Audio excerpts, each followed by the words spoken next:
Hey, I'm Eric, and I'm listening to 100 albums in 100 days. For all the details on what I'm doing and why, check out the video pinned to my profile. Today I listened to the 1992 album Bigger, Better, Faster, More from the band Four Non Blondes.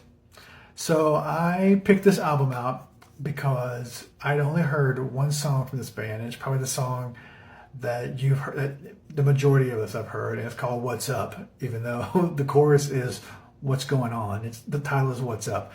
Only thing I've ever heard. I think it's the only thing anybody's ever heard. And I wanted to know what makes a band a one-hit wonder.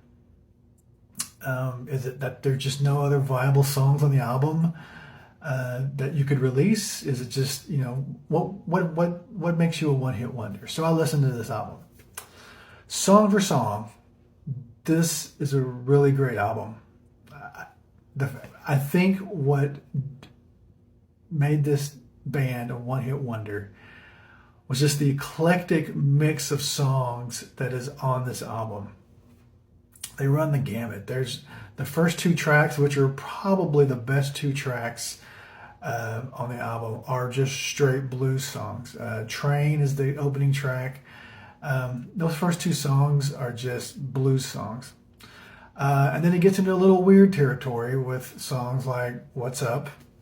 There's another odd duck of a song called Morphine and Chocolate that, even though it's odd in the mixture of all the songs, it's a really good song. It might be my favorite song on the album. And then there's some other, it goes into, there's some boogie rockabilly song in there, one or two of those. It's just this mixture of songs, and I don't think they were able to find the right niche for this band, which may be why they only put out one album. Well, that, and plus I read this afternoon that lead singer Linda Perry said years later, I really didn't like that band. Which is, straight up honest. What I would have liked to have heard is Linda Perry sing for a metal or a hard rock band. After listening to this album, that girl has got a voice like nobody's business. I would have loved to hear her scream and sing the way she does with a hard rock or heavy metal band. That would have been awesome.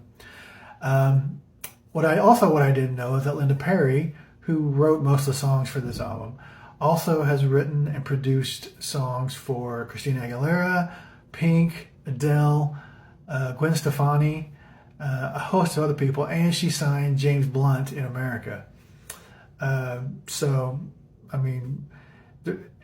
Having listened to this album, there's no reason this should have been a one-hit wonder, but there's also no reason that song should have been the first single off this album. There are plenty of other songs on here that were way better than. I'm not saying that's not a good song, but when you hear it in the context of the album, it just does not fit with the songs you hear before it or some of the later songs. That's my bet is that's a record company, record label choice. Who knows why? I think that song that they picked as their first single doesn't hold a candle to a couple other songs on the album.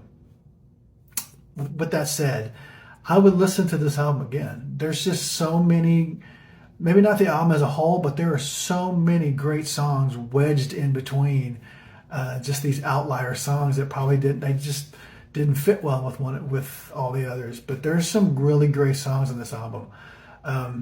They did put out another one. This is their only album. I think Linda Perry might have put out another solo effort at some point later on. I didn't go looking for it, so I don't know if that's true or not. But I love her voice. I love, for the record, I love Train, and I love Morphine and Chocolate the best off of this album. If you've heard it, give me your opinion on it.